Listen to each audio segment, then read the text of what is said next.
Here we are in Mumbai Smile office. Yes. And what is your name?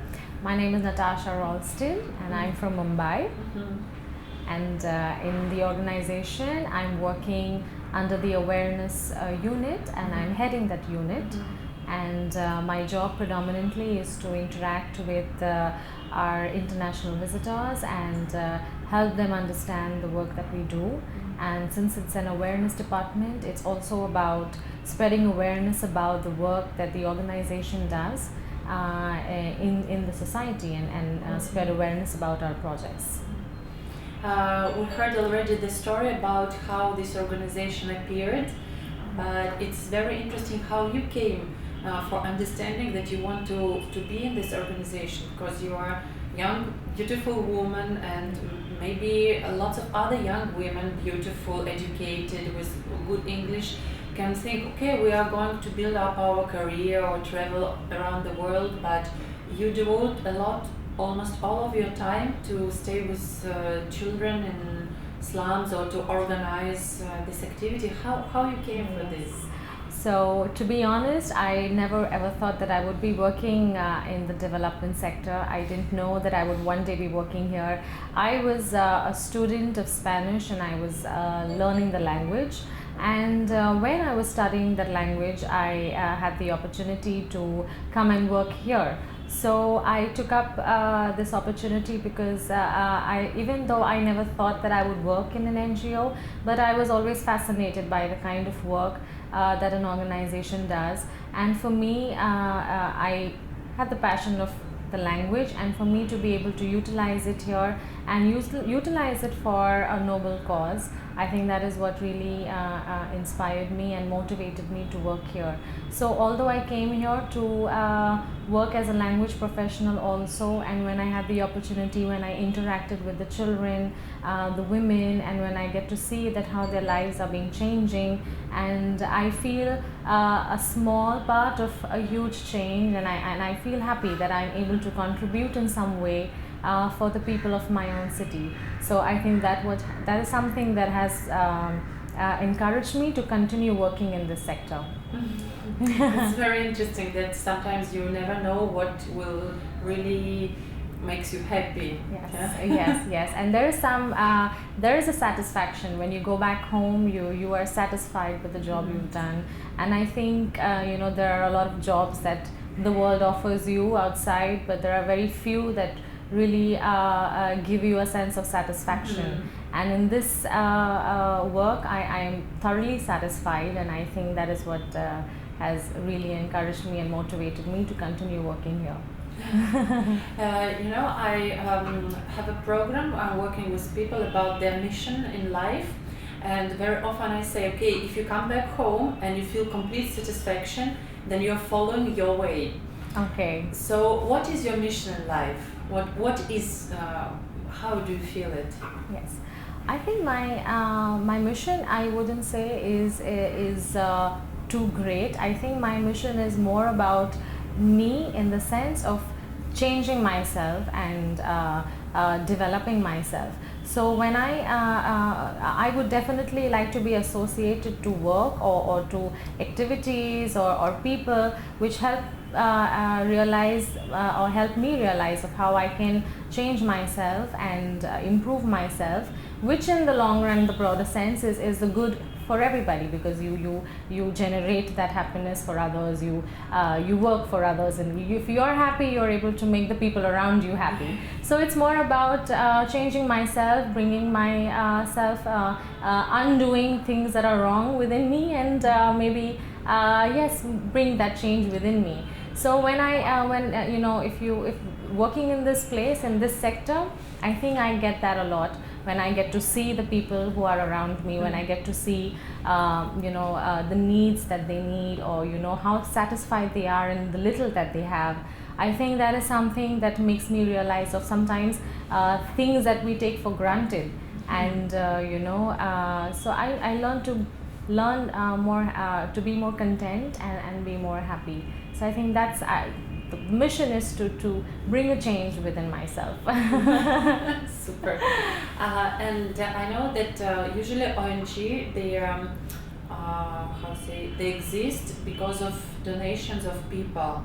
Yes. And I think that when somebody is doing the donation, is a very good, not only for the for those who receive, but also for those who give. Yes. And probably the first and the most important is to give something. Yes. Yes. And at the same time, I know that lots of people are afraid of this. They think, okay, my money will go to somewhere else, not to Yes. children or not to anything else. Can you talk about the fears that maybe people have? Yes, yes. I think it's, if all of us tend to have that attitude that I don't know where my money is going to go, then we will end up having very few people, or very soon nobody helping out. And I think that would be a very dangerous situation to live in, because we must realize that, in our society there are some who are blessed extremely, and financially, in all spheres of life, and there are some who are not that privileged. And I feel it is a responsibility of every individual who is more privileged, to reach out to the ones who are not. And that is the only way we can bring about a balance in society.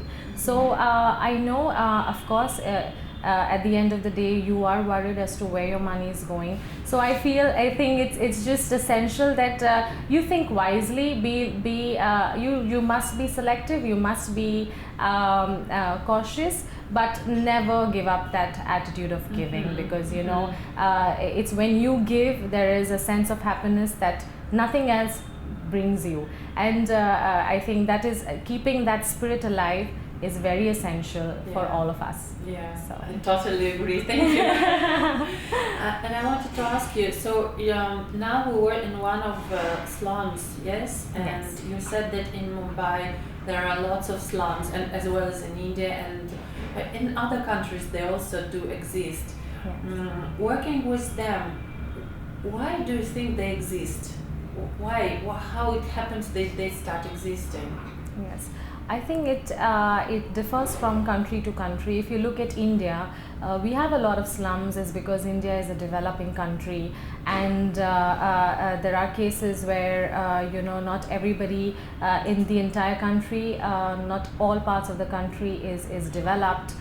There are yet places in the country, in India, where the development is slow, the economy has to grow, and all of that. So if you look at India specifically, we are a developing country, and in that sense, there are a lot of people who migrate to bigger cities, and in order to have a better standard of living. But in order to be a part of that, in order to reach their goals and to have a good standard of living, I think that is something that will take time. And in that process, we end up having slums where they're living in poor conditions. So I would not say that India would be in this condition forever, because it will grow, but it's something that will take time. And I think that is it's since it's a developing country, I think it would just take time to reach and come to a point where we would not have slums. So I think it's that's the reason I think we have slums now, and people in poverty. But we hope and aspire to see our India soon where we won't really have this condition.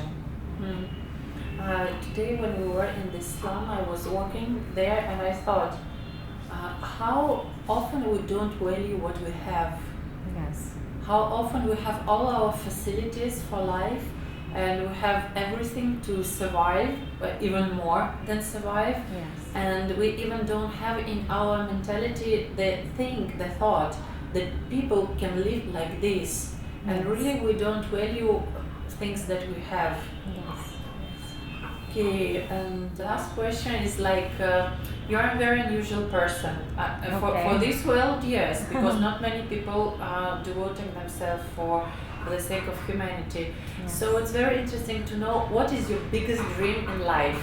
Yes, I think my biggest dream is when I can get up one morning and I feel that everything is right, when I can get up one morning and I can feel and see that people are happy, or people have a sense of joy, or people have a sense of peace. it's maybe I'm talking and it may sound all dreamy, and it may sound that wow, that may really not ever happen. But I really hope, because when you look around the world, there is so much happening. There is, there are wars, and if you look at within the countries, there is poverty, and there is corruption, and people are striving for something better. Sometimes, even though they have everything, they're not content.